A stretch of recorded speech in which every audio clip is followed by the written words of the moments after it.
Break के बाद फिर से आपका स्वागत है आपका के चैनल के इस अंक में और इसी के साथ एक बार फिर से नजर डालते हैं आज की सुर्खियों पर। हेडलाइंस पावर्ड बाय के न्यूज साप्ताहिक समाचार पत्र जो रखे आपको आगे। को स्पॉन्सर्ड बाय स्वर्ण आभा ज्वेलर्स जो दे 100% शुद्धता की गारंटी और ब्लूमिंग वैली जो आपके अपनों तक पहुंचाए आपका प्यार। किसानों को अपनानी चाहिए जैविक कृषि। जैविक खेती से किसान प्राप्त कर सकते हैं अच्छी आमदनी। सोलन जैविक मेले में बोले राज्यपाल आचार्य देवव्रत। सीएम वीरभद्र सिंह के बयान पर पलटवार करते हुए प्रदेश भाजपा के सचिव प्रवीण शर्मा ने कहा कि कौन किसकी खबरें खुदता है यह भविष्य ही बताएगा। देश में जीएसटी लागू करना मोदी का एक ऐतिहासिक कदम। जीएसटी लागू होने से देश को विश्व में मिली नई पहचान।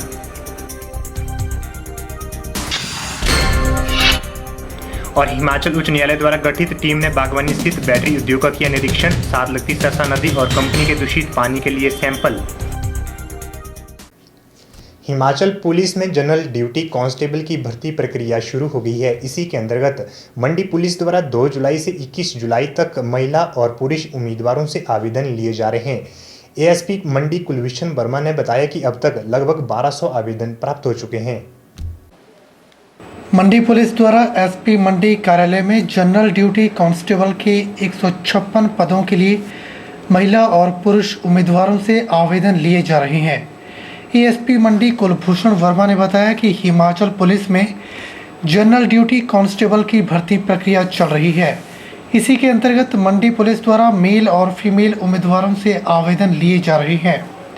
एएसपी मंडी कुलभूषण वर्मा ने बताया कि मंडी पुलिस के लिए 156 पद वितरित किए गए हैं और 21 जुलाई आवेदन की अंतिम तिथि है। उन्होंने कहा कि अभी तक तकरीबन 1200 आवेदन प्राप्त हो चुके हैं।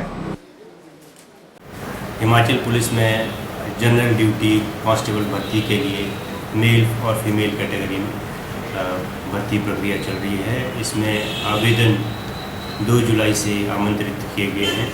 इसमें मंडी जिले के लिए 156 पोस्ट वितरित की गई हैं, जिसमें 113 मेल, 15 ड्राइवर मेल और 28 फीमेल लेडी कांस्टेबल की पोस्टें इसमें एडवर्टाइज हुई हैं।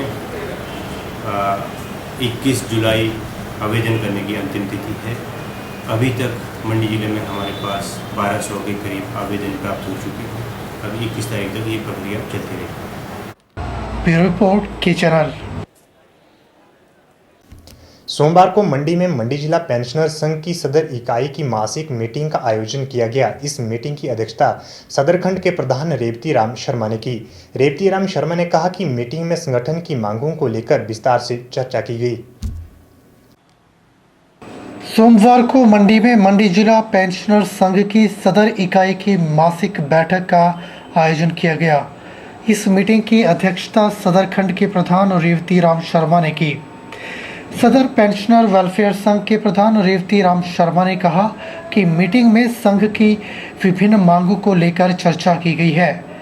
रेवती राम शर्मा ने कहा कि सरकार द्वारा 5, 10, 15% भत्ते को मूल वेतन में शामिल करने की अधिसूचना न किए जाने से पेंशनरों में खासा रोष है। उन्होंने सरकार से इस संदर्भ में शीघ्र ही अधिसूचना जारी किए जाने की मांग की ताकि पेंशनरों को राहत मिल सके। इसके साथ ही उन्होंने संघ की अन्य मांगों को लेकर मीटिंग में विस्तार से चर्चा की। आज हमारी मासिक बैठक पेंशन वेलफेयर का जो भवन है जेल रोड में उसमें संपन्न हुई, जिसमें सदर ब्लॉक से, कटौड़ा से, शिवाबदार से और सदर ब्लॉक से जो है लगभग 50 सदस्यों ने भाग लिया। जिसमें ये जो 5, 10, 15% सरकार ने 17 दिसंबर 2016 को ट्विटर ऑफ में मुख्यमंत्री महोदय ने जो घोषणा की थी उसको मूल पेंशन में मिलाने के लिए इसके बारे में चर्चा हुई तथा रोष व्यक्त किया गया कि सरकार ने जो है इसकी अधिसूचना अभी तक जारी नहीं की है। तो इसके लिए जो है पेंशनों में बड़ा भारी रोष व्यक्त है। तो सरकार से ये अनुरोध किया गया कि इसकी जो अधिसूचना है वो शीघ्र अतिशीघ्र जारी की जाए नहीं तो कोई और पग उठाने के लिए जो है पेंशनर मजबूर हो जाएंगे। इसके साथ ही साथ कि जो हमारा मेडिकल रिम्बर्समेंट का जो बिल्स हैं वो हमारे सदर ब्लॉक के और मंडी ज़िला के बड़े भारी पेंडिंग पड़े हुए हैं। लगभग 2 वर्षों से 3 वर्षों से जो है लोगों के मेडिकल रिम्बर्समेंट के जो बिल हैं वो नहीं मिल रहे हैं। तो इसके ऊपर भी चर्चा हुई और सरकार से अनुरोध किया गया कि इसके भुगतान के लिए जो है शीघ्र अतिशीघ्र धनराशि उपलब्ध कराई जाए और ये जो है शीघ्र अतिशीघ्र जो है इसका भुगतान किया जाए। इसके साथ ही साथ कि जो हमारा मेडिकल रिम्बर्समेंट का जो भत्ता है जो सरकार ने अभी हाल ही में 350 से 400 रुपये किया गया है, इसके लिए सरकार का बहुत बहुत धन्यवाद। परंतु जो हमारी मांग चिरकाल से ये चली आ रही है कि इसको 350 से 500 रुपये किया जाए, तो 450 रुपये तो सरकार ने किया है, पर ये जो है 500 रुपये जो है कि इसको किया जाए। इसके लिए सरकार से ये मांग की गई जोर शोर से कि क्योंकि आजकल जो है दवाइयों के इतने दाम बढ़ गए हैं और बुढ़ापे में बीमारियां जो है ज़्यादा ग्रस्त करती हैं, तो इसलिए जो है ये जो है अनिवार्य है कि जो भत्ता जो है 500 रुपये किया जाए। इसके साथ ही साथ संगठन के ऊपर भी चर्चा हुई कि ज़्यादा से ज़्यादा सदस्यता अभियान जो है वो चलाया जाए और ज़्यादा से ज़्यादा जो है सदस्य जोड़े जाएँ। इसके साथ ही साथ हमारे स्टेट के जो इलेक्शन हैं वो 12 तारीख को इस महीने की 12/7 को शिमला में संपन्न होंगे, उसके लिए भी चर्चा हुई। ब्यूरो रिपोर्ट के चैनल। उपमंडल की सनेहड़ पंचायत के हांडाखुंडी में एक बैटरी उद्योग फुजीकावा पावर से हो रहे प्रदूषण को लेकर उच्च न्यायालय द्वारा गठित टीम का गठन कर गांव में दौरा किया और टीम द्वारा उद्योग और गांव के साथ साथ सरसा नदी का दौरा कर विभिन्न जगहों से मिट्टी व पानी के सैंपल लिए गए। हिमाचल उच्च न्यायालय द्वारा गठित टीम लीडर श्रेया चौहान गांव हांडाखुंडी में पहुंची और वहां स्थित बैटरी उद्योग का निरीक्षण किया और ग्रामीणों की समस्याओं को सुना। टीम द्वारा उद्योग व इसके साथ लगते नाले से मिट्टी के सैंपल लिए, जिसकी रिपोर्ट तैयार कर न्यायालय में पेश की जाएगी। हाईकोर्ट ने अपॉइंट किया है, ऑनरेबल हाईकोर्ट ने, और मैं गांव वालों से भी मिली हूँ। सैंपल्स भी लिए गए हैं, जहाँ जहाँ कह रहे हैं कि गाय पशु मरे हैं, जहाँ जहाँ उन्होंने पानी पिया है। फैक्ट्री के अंदर भी मुझे पूरा घुमाया गया है, फैक्ट्री के कर्मचारी भी मुझे पूरा समझाया है। और अब सैंपल्स के बिना तो मैं ऐसे कुछ भी नहीं बोलूँगी, बट मैं गाँव वालों को पूरा मतलब मैं गाँव वालों को सपोर्ट करने के लिए ही यहाँ पर हूँ और इसीलिए मैं यहाँ आई हूँ all the way from Shimla. और अब मैं उनसे बात करूँगी और जो सैंपल के बाद ही मैं बोल सकती। वहीं ग्रामीणों ने आरोप लगाते हुए कहा कि कई बार इस उद्योग के प्रदूषण को लेकर पहले भी कई शिकायतें की है, लेकिन विभागों द्वारा कोई भी कार्रवाई न होने के कारण न्यायालय का दरवाजा खटखटाना पड़ा है। यहाँ पर हाई कोर्ट की जो टीम आई हुई है, प्रदूषण बोर्ड से सेक्रेटरी प्रदूषण बोर्ड आए हुए हैं, उन्होंने इस जो अक्वायर फैक्ट्री है इसमें सारा पूरा घूम कर निरीक्षण किया तथा इन्होंने गाँव वालों ने याचिका हाई कोर्ट में पेश की। इसमें इन्होंने लिखा हुआ था कि हमारे पशु जैसे भैंसें या बकरियाँ या और सारे जो इसमें मरे हैं और इनकी जो फसल साथ लगती है ये नष्ट हो रही है तथा कुछ गाँव वाले यहाँ से जो है अपने घर छोड़ के जा रहे हैं। मैं हाई कोर्ट से व जो प्रदूषण बोर्ड के सेक्रेटरी है उनसे अपील करता हूँ कि गाँव वालों को न्याय मिलना चाहिए। हम सभी गाँव वालों के साथ है, जो यहाँ के स्थानीय प्रधान जी है वो भी साथ है। हम सब मिलके इनकी आवाज़, अगर इस आवाज़ को सुनाई नहीं होती है तो फिर हम हाई कोर्ट में इनके खिलाफ, फैक्ट्री वालों के खिलाफ याचिका दायर करेंगे। क्या आप इसकी जांच की है, इससे संतुष्ट है लोग? हम इसकी जांच से संतुष्ट है, लेकिन जब तक इसकी जो इनका सैंपल लिया गया तब तक ये मतलब लेबोरेटरी से इसका सैंपल का जवाब नहीं आता, उसके बाद ही हम इसके ऊपर बोल सकते हैं। वहीं पॉल्यूशन कंट्रोल बोर्ड के सदस्य संजीव सूद ने बताया कि टीम ने बैटरी उद्योग का निरीक्षण किया और कई जगहों से पानी के सैंपल लिए और कुछ सैंपल सोमवार को लिए जाएंगे। माननीय हाई कोर्ट के आदेश से पूरी टीम आई है, उसमें प्रदूषण नियंत्रण विभाग के लोग हैं, यहाँ के लोकल एसडीएम हैं, यहाँ पर और अन्य विभागों के अधिकारी हैं, उसमें कृषि विभाग के अधिकारी हैं, वेटनरी डिपार्टमेंट के अधिकारी हैं और जो हमारे एमिकस क्यूरी और 2 लोग और हाई कोर्ट द्वारा नामित किए गए उनको यहाँ भेजा गया। तो हमने पूरा सारी स्थिति को का जायज़ा लेने की चेष्टा करी है और क्या क्या दिक्कतें थी लोगों की, उन सब के हमने सैंपल भी लिए हैं और लोगों से विशेष चर्चा भी करी है। अब चूँकि ये मामला कोर्ट के अधीन है तो इसलिए इसमें ज़्यादा टिप्पणी नहीं करूँगा, पूरी रिपोर्ट जब आएगी उसके बाद। बता दें कि टीम में न्यायालय की तरफ से श्रेया चौहान, प्रदूषण नियंत्रण बोर्ड की तरफ से निशी गोयल, प्रदूषण बोर्ड के सचिव संजय सूद, कंपनी प्रबंधन की तरफ से अधिवक्ता के अलावा एसडीएम नालागढ़ आशुतोष गर्ग ने गांव वालों की समस्या भी सुनी और जिन जगहों पर गांव वालों ने पशुओं के मरने की बात कही वहां पर मिट्टी व पानी के सैंपल भी लिए गए। इस दौरान सैकड़ों ग्रामीण भी मौजूद रहे। के चैनल के लिए नालागढ़ से नंदलाल ठाकुर की रिपोर्ट। वक्त तो चला एक छोटे से ब्रेक का, आप देखते रहिए के चैनल।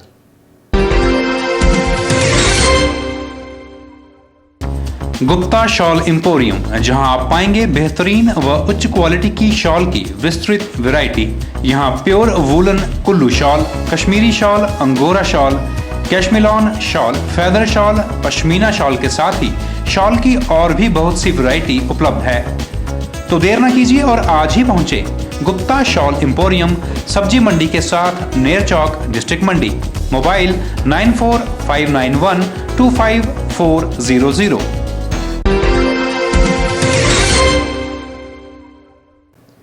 नाचन विधानसभा क्षेत्र से भीमदेव ने भाजपा के उम्मीदवार के रूप में अपनी दावेदारी पेश की, जिसे नाचन में पिछले कई सालों से रुके विकास कार्य को गति देने और नाचन की जनता की सेवा करने का अवसर मिलेगा। ये कहना है भीमदेव का। मैं नाचन कॉन्स्टिट्यूंसी से बीजेपी की तरफ से टिकट की डिमांड कर रहा हूं सरकार से कि मेरे को टिकट दें। इसके पीछे जो मेरा मेन मकसद है वो लोगों की सामाजिक सेवा करना, कि उनके काम जो रुके पड़े होते हैं, जिनको कोई भी राजनेता या लीडर जो भी इतने बनते हैं, एक बोलता है कि जी मेरी सरकार नहीं है, दूसरा बोलता है मैं जीता तो हूँ, अरे पर मेरी सरकार नहीं है, एक बोलता है मैं हार गया हूँ, मेरी सरकार नहीं है। तो एक जनप्रतिनिधि जिसको हम कहा जाता है, जो लोगों द्वारा जीता गया भेजा गया होता है, अगर वो इतनी संकीर्ण विचारधारा रखा के ये बात करेगा तो एक आम आदमी की बात को जो है सरकार तक कौन पहुँचाएगा। इसलिए हमारा मेन मकसद है कि लोगों को उनको जागरूक करो, जो जनप्रतिनिधि हैं कम से कम लोगों की समस्याओं के बारे में अवगत कराएं। मेरा नाचन जनता से अपील है कि मेरे को सहयोग करें, कोऑपरेट करें, क्योंकि होने के लिए दोस्तों ऐसी कोई चीज़ नहीं है जो नहीं होती, पर इम्पॉसिबल चीज़ एक ही है। इम्पॉसिबल वर्ड हमारे पास वहीं फंस जाता है जहां हमारा जनप्रतिनिधि ये बात बोल देता है कि मैं हारा हुआ हूँ या मैं जीता तो हूँ, मेरी गवर्नमेंट नहीं है, और वो पूरी की पूरी अपनी जनता को जो है एकदम जो ख़त्म कर देते हैं। मैं यहाँ से नाचन से बीजेपी की तरफ से दावेदारी करना चाहता हूँ, क्योंकि आज की डेट में सेंटर में मोदी जी इतना अच्छा काम कर रहे हैं, करोड़ों रुपये दे रहे हैं, इतना जो इंफ्रास्ट्रक्चर आप बाहर को देखो, हमारे सैनिकों को देखो या बॉर्डर पर देखो या हमारे डेवलपमेंट को देखो, ऐसा कोई कार्य क्षेत्र नहीं छोड़ा उन्होंने ये जो नहीं हो रहा है, परंतु कमियां कुछ और जगह हैं और दोष हमारे जो है मेन सरकार को जाता है। तो हम ये चाहते हैं कि जैसे हमारे सेंटर में गवर्नमेंट काम कर रही है, उसी तरह हमारे हिमाचल में भी अच्छी साफ सुथरी गवर्नमेंट बने और अच्छी बीजेपी की सरकार आए, ताकि जो है जो समस्याएं, जब अगर आप देखेंगे पिछले पंचायती राज का खर्चा भी देखेंगे तो पिछली सरकार में ज़्यादा था, इस सरकार में डंप कम हुआ है, पूरे आंकड़े कम हुए, तो ऐसा तो है नहीं कि पहले पैसा ज़्यादा था अब कम आ रहा है, वो तो है ही। सोलन के गुरुद्वारा साहिब सपरून में सिख पंथ के महान कीर्ति ने भाई गुरु इकबाल सिंह अमृतसर बालों द्वारा कीर्तन कर सबके भले की अरदास की गई। भाई गुरु इकबाल सिंह शिमला से वापस जाते समय कुछ देर के लिए गुरुद्वारा साहिब सपरून में रुके। भाई साहब का शिमला गुरुद्वारा साहिब में 2 दिन का कार्यक्रम था। सोलन पहुंचाने पर सिख संगत द्वारा भाई साहब का स्वागत किया गया। भाई गुरु इकबाल सिंह के साथ सेबक कंस्ट्रक्शन लिमिटेड के प्रबंधक निर्देशक तरविंदर सिंह सगरवाल भी मौजूद थे। संगत को संबोधित करते हुए भाई गुरु इकबाल सिंह ने कहा कि उन्हें हिमाचल में आना अच्छा लगता है, वह शिमला कई बार आए हैं। उन्होंने कहा कि हिमाचल के लोग बहुत ही प्यार, सत्कार व शांत स्वभाव के लोग हैं। उन्होंने संगत से मिलजुल कर आपसी प्रेम व भाईचारे के साथ रहने का आह्वान किया।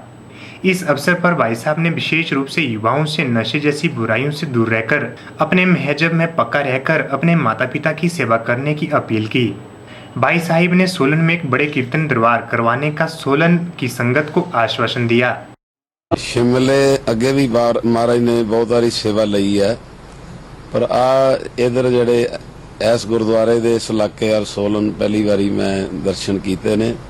सारे नौजवान वीरां नूं बेनती है कि नशे बारे वीर जी ने आख्या ते उधर भुल के भी नहीं आपां ने कोई कदम पुट्टना। टोटल लाइफ ही जड़ी है वो सारी नशे तबाह कर देंदे ने। गुरु महाराज आप जी ते कृपा करे, सतगुरु दे घर विच सब कुछ ने। सारे नौजवान वीर किसी वेले कोई चीज़ वस ना भी होवे, पूरी श्रद्धा भावना नाल ਗੁਰੂ ਆਪੇ ਡਿਊਟੀ ਦੇਗਾ ਮਲੀਨ ਬੁੱਧੀ ਵਿਵੇਕ ਦੀ। ਸਤਿਗੁਰੂ ਕਿਰਪਾ ਕਰਨ, ਸਾਰੇ ਨੌਜਵਾਨ ਪੀੜ੍ਹੀ ਨੂੰ ਐ ਸਿੱਖੀ ਨਾਲ ਚੜ੍ਹਦੀ ਕਲਾ ਨਾਲ ਪਿਆਰ ਬਖਸ਼ਣ। ਵਾਹਿਗुरु जी का खालसा, वाहिगुरु जी की फतेह।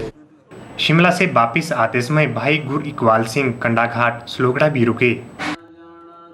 ब्यूरो रिपोर्ट के चैनल सोलन। सोमवार को किसान बचाओ हिमाचल बचाओ अभियान ने हिमाचल अधिकार आंदोलन के अंतर्गत किसानों के मुद्दों को लेकर मंडी के सेरी चांदनी पर सत्याग्रह शुरू कर दिया है। अभियान के संयोजक देशराज शर्मा ने कहा कि सत्याग्रह तब तक चलेगा जब तक सरकार किसानों की मांगों पर गौर नहीं करती है। किसान बचाओ हिमाचल बचाओ अभियान के संयोजक देशराज शर्मा ने कहा कि जन प्रस्ताव जैसे किसानों की कर्ज माफी, फसलों के लाभकारी मूल्य, सब्सिडी, पेंशन, भूमि, ब्याज मुक्त ऋण मंडी, सुंदरनगर, बासा, द्रंग, रिवालसर व कोटली कॉलेजों में मंडी क्लस्टर यूनिवर्सिटी व मेडिकल यूनिवर्सिटी नेरचौक अधिसूचना जारी किए जाने की मांग को लेकर सत्याग्रह शुरू किया गया है और यह अनशन तब तक चलेगा जब तक सरकार इन मांगों पर गौर नहीं करती। उन्होंने कहा कि डॉक्टर स्वामीनाथन आयोग की रिपोर्ट को लागू किया जाए और किसान आयोग का गठन किया जाए। खेती लागत पर कम से कम 50% मुनाफा मिले और किसानों, भूमिहीनों, विस्थापितों को 5 से 10 बीघा भूमि ब्याज मुक्त ऋण और कर्ज माफी हो। आज यहाँ मंडी के ऐतिहासिक चेरी चांदनी से हम यहाँ आमरण अनशन शुरू करने जा रहे हैं। ये जो आमरण अनशन है ये किसानों की जो कर्ज माफ़ी है, किसानों को उनके फसलों के लाभकारी दाम और मंडी क्लस्टर यूनिवर्सिटी, मेडिकल यूनिवर्सिटी के साथ साथ हमारे जो प्रस्ताव हैं, हम ये सबसे बड़ी मांग कर रहे हैं कि जो डॉक्टर स्वामीनाथन आयोग की जो रिपोर्ट है उसको लागू किया जाए, किसान आयोग का गठन किया जाए और खेती लागत पर कम से कम 50% मुनाफा दिया जाए और किसानों, भूमिहीनों, विस्थापितों को 5 से 10 बीघा भूमि ब्याज मुक्त ऋण उनकी कर्जे माफ़ी की जाए और जो किसानों को कम से कम 5,000 रुपये पेंशन और न्यूनतम मजदूरी कम से कम 21,000 रुपये मासिक की जाए और जो सब्सिडी है वो खाद, बीज, कीटनाशक और उपकरण कंपनियों के बजाय सीधे किसान को दी जाए। फसल बीमा योजना व्यवहारिक बनाई जाए, जल प्रबंधन प्रणाली और निःशुल्क सिंचाई की सुविधा दी जाए, निःशुल्क पशु चिकित्सा और दूध के दाम बढ़ाया जाए और जो कृषि उत्पाद हैं उनको स्वयं बेचने के लिए मंडियों, शहरों में जगह दी जाए और सबसे बढ़िया मांग कर रहे हैं कि सबको निःशुल्क बिजली, पानी, ट्रांसपोर्टेशन और इलाज और पढ़ाई से सामाजिक सुरक्षा दी जाए और हिमाचल के लोगों को प्राकृतिक संसाधनों में कम से कम 50% हिस्सेदारी, बंदरों और गौओं का पुनर्वास किया जाए। वनाधिकार के साथ साथ हिमाचल में 10 गुना मुआवजा और एक मुआवजा या उचित मुआवजे वाला जो एक नया भूमि अधिग्रहण कानून हिमाचल को दिया जाए और हम भूमि सुधार नीति और फास्ट ट्रैक कोर्ट की मांग कर रहे हैं। युवाओं के शोषण के खिलाफ हम सबको रोजगार और समान विकास, मूल्य, पेंशन और जो एक इसके लिए हम सामाजिक सुरक्षा कानून की हम मांग कर रहे हैं और अनुबंध और आउटसोर्सिंग जैसी जो श्रेणियां हैं उनको ख़त्म करके सीधे नियमित सेवाओं के लिए महिलाओं को 33% आरक्षण के साथ साथ नौकरियों में ग्रामीण क्षेत्रों में, पंचायत वाइज और शहरी क्षेत्रों में वार्ड वाइज कोटा फिक्स किया जाए। ये तमाम जो हमारी मांगे हैं, इन मांगों को लेकर के आज से यहाँ ये आमरण अनशन शुरू होता है जब तक कि सरकार झुक नहीं जाती है। अगला जो हम निर्णय करेंगे वो सरकार की तरफ से कोई पहल होगी तो उसके बाद ही अगला निर्णय होगा। ब्यूरो रिपोर्ट के चैनल। आज के इस अंक में फिलहाल इतना ही। मुझे दीजिए इजाजत और आप देखते रहिए के चैनल।